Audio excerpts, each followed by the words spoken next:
Good morning students. आज हम second chapter में एसिड एंड बेस की जो केमिकल रिएक्शन पढ़ रहे थे उसमें फोर्थ रिएक्शन स्टडी करेंगे, reaction of metal oxide with acids.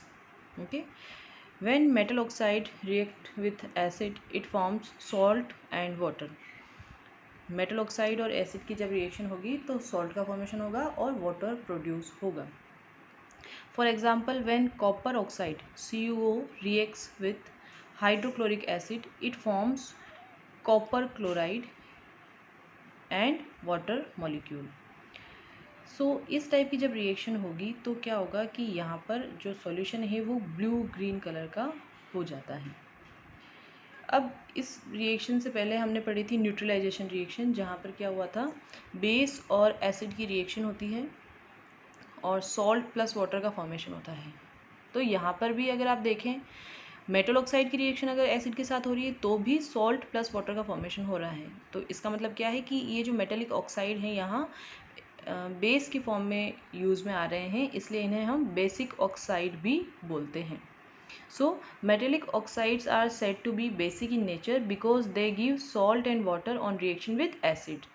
Okay, ये भी हमने डिस्कस किया था कि ये न्यूट्रलाइजेशन रिएक्शन में जिस टाइप से बेस रिएक्ट कर रहा है एसिड के साथ और सॉल्ट और वाटर प्रोड्यूस कर रहा है, उसी टाइप से यहाँ पर भी मेटेलिक ऑक्साइड एसिड के साथ रिएक्शन करके सॉल्ट एंड वाटर प्रोड्यूस कर रहा है, इसीलिए मेटेलिक ऑक्साइड जो है बेसिक ऑक्साइड भी कहलाते हैं। Some metallic oxide reacts with both acid and base and are called amphoteric oxide. कुछ मेटेलिक ऑक्साइड क्या करते हैं, एसिड और बेस दोनों के साथ रिएक्ट करते हैं और इसलिए उन्हें एम्फोटेरिक ऑक्साइड कहते हैं। एम्फोटेरिक मतलब जो एसिड और बेस दोनों की तरह बिहेव करें। जब वो एसिड के साथ रिएक्ट करेंगे तो वो बेस की तरह बिहेव करेंगे, और जब वो बेस के साथ रिएक्ट करेंगे तो वो एसिड की तरह बिहेव करेंगे। तो उस टाइप के जो ऑक्साइड हैं उन्हें हम क्या बोलते हैं, amphoteric oxide. Next is reaction of non metallic oxide with base. When non-metallic oxide react with base, it forms salt and water. Non metallic oxide की अगर बेस के साथ रिएक्शन करवाई जाए तो अगेन सॉल्ट एंड वाटर का formation होगा। For example, when carbon dioxide which is a non metallic oxide, because carbon जो है एक नॉन मेटल है। सो जो नॉन मेटेलिक ऑक्साइड का एग्जाम्पल हमने यहाँ लिया है carbon dioxide, when it reacts with calcium hydroxide it forms calcium carbonate and water molecule.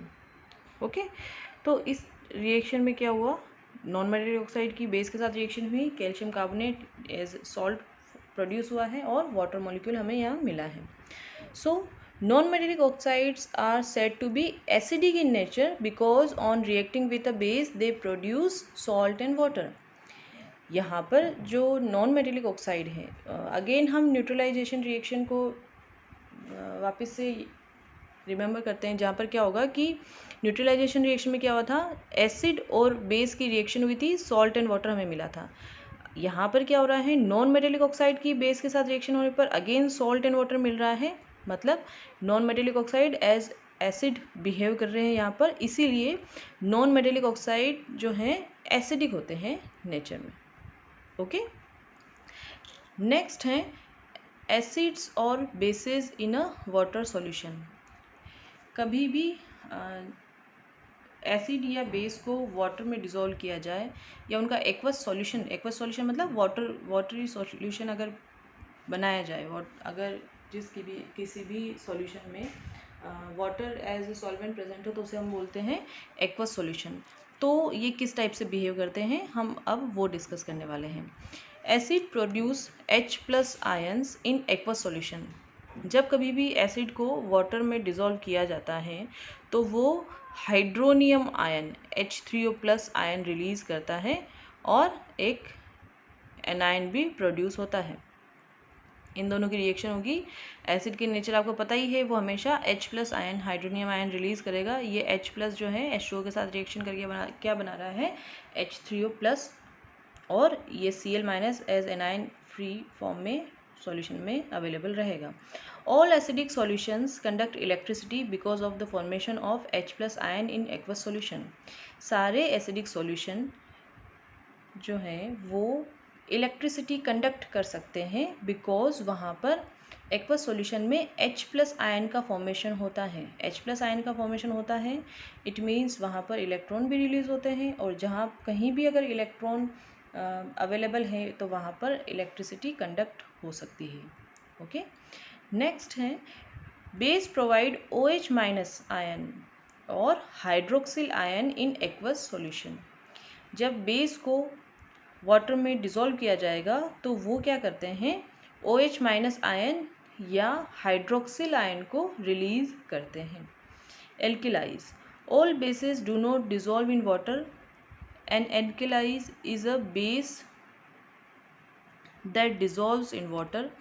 Example, sodium hydroxide, calcium hydroxide, potassium hydroxide, ammonium hydroxide etc. एल्केलाइज का मतलब क्या होता है कि जो भी बेसेस है वो सारे बेस वाटर में डिज़ोल्व नहीं होते, केवल वे बेस जो कि वाटर में डिज़ोल्व होते हैं वो क्या कहलाते हैं, एल्केलाई। ओके, और इनके एग्जाम्पल क्या है, sodium hydroxide, calcium hydroxide, potassium hydroxide and ammonium hydroxide. Okay, next topic next class में डिस्कस करेंगे। Thank you so much.